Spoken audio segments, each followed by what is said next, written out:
Mr. Wortham, we're going to give you the next question. Why are you running for this position, and what talents and skills do you have that make you more qualified than your opponent? Why am I running for the position? People say, Mr. Wortham, you must be nuts. You got no money, you got more problems we've ever had. I love it. I've loved it every day. I've been a career educator, not just a career educator, but a career educator in Clay County. I've had every job you can have in Clay County. I've taught, I've been assistant principal, I've been a principal, I've worked in the department and division heads, I've come through the ranks. I spent 14 years as a deputy superintendent, second in command, having full control over facilitating every department, business affairs, instruction, human resources, facilities, and then 4 years as superintendent. So I believe what I bring to this system now is experience that can be unmatched and dwarfs my opponent.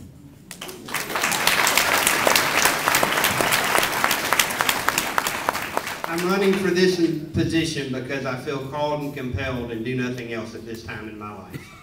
I'm watching a system and a superintendent that have us on a course that's unsustainable. The last 3 years, Mr. Wortham has subordinated our position, our fiduciary requirement under Florida law, to the unions. We've expended 3 years of economic stimulus money and $20 million approximately of a $31 million reserve we had when he took office to give raises. He's offered raises, but really I'm the only elected official in this race that's ever been able to give the teachers and the support employees any kind of a decent raise. If we use 2/3 of our reserve in 3 years, do the math, can we survive another 4 years? What that will mean at the end when we spend all the money is that we will have to furlough or let go teachers, bus drivers, cafeteria workers, because we're trying to pay the same people more instead of keeping everybody on board. We should have taken the last 3 years and reinvented our business process to support our academic excellence, and we've largely failed to do so. Thank you very much, Mr. Van Zant. You can remain standing. Actually, you'll start off. For our last question, it's not... Did you have a rebuttal, Mr. Wortham? I apologize. Our last question is not so much about schools as it is about your campaigns. I'm sure you're both very familiar with the fact that this race, along with several other races in Clay County, have been closed down and limited to Republicans only. Can you give us your opinion on how this will affect each of your campaigns and what the impact is on this for voters of Clay County as a whole? Well, you got to understand Florida election law, and I'm sure you do, Michael. Our races are closed, Republican primaries, if there's only 2 Republicans in it, unless nobody else gets in, then they're open to everybody else. I think that when I look at Mr. Wortham's Facebook page and he's urging Democrats to switch over to Republican to vote for him, when I drive around town and I see cars with Obama stickers and Wortham stickers on them, I think that says who may be the true conservative and who the real Republican is in the race. When I see a Republican candidate that's endorsed by the union with his campaign having a lot of union money in it, I wonder who the true conservative and who the Republican is the race. I think that will affect the outcome of this race.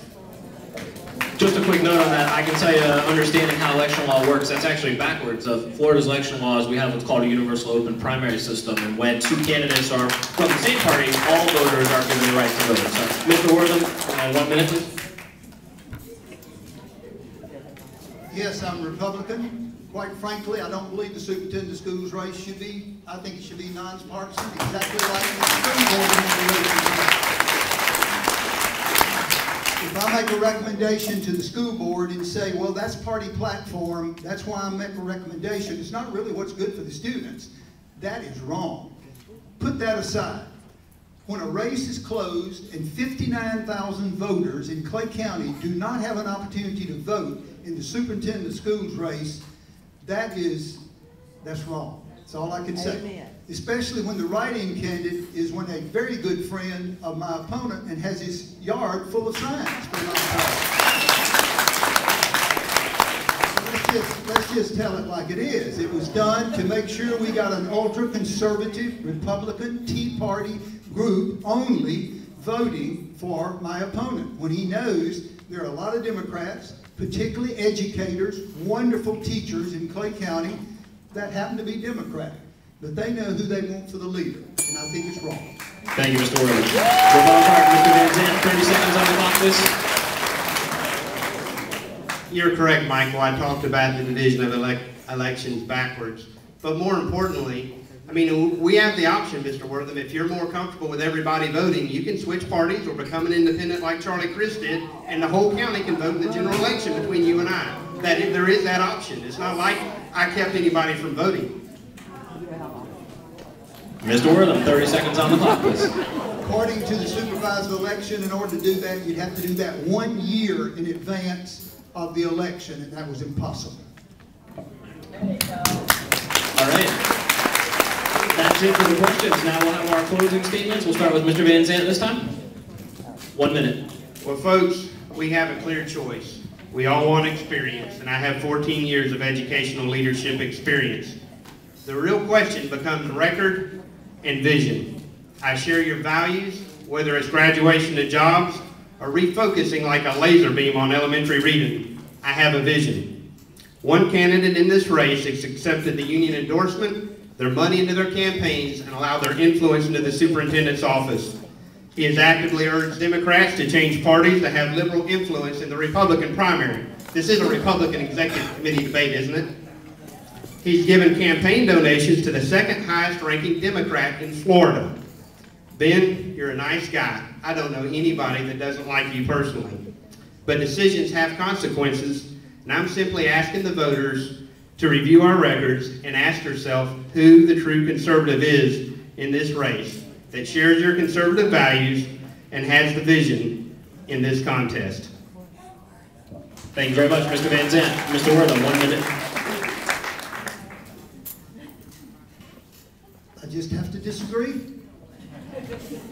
When you balance a budget, you give 2 1/2 steps over 4 years to the teachers. Keep in mind the gross amount of a step is about on the average $600. Now, I've just said what a wonderful job the district has done. It's not me. It's the teachers and the administration in our schools that's developing this academically high-performing district. They deserve 50 times more than what they got, and it has not drained the budget. We've balanced the budget each year. We have a healthy reserve each year, and I'm proud of that. I'm proud of the academics that we've been able to accomplish. Talk about experience. I think I told you I've served at every level. 4 years as a superintendent. I don't have to make promises to you. I've delivered the performance for you the last 4 years, and I'll deliver it 4 more years from now if you'll allow me to go back in. So it's all about performance, and I can deliver that, and I'd appreciate very much your support August 4 through 11, or particularly on August 14th. Thank you. Thank you very much, Mr. Wortham. Let's give a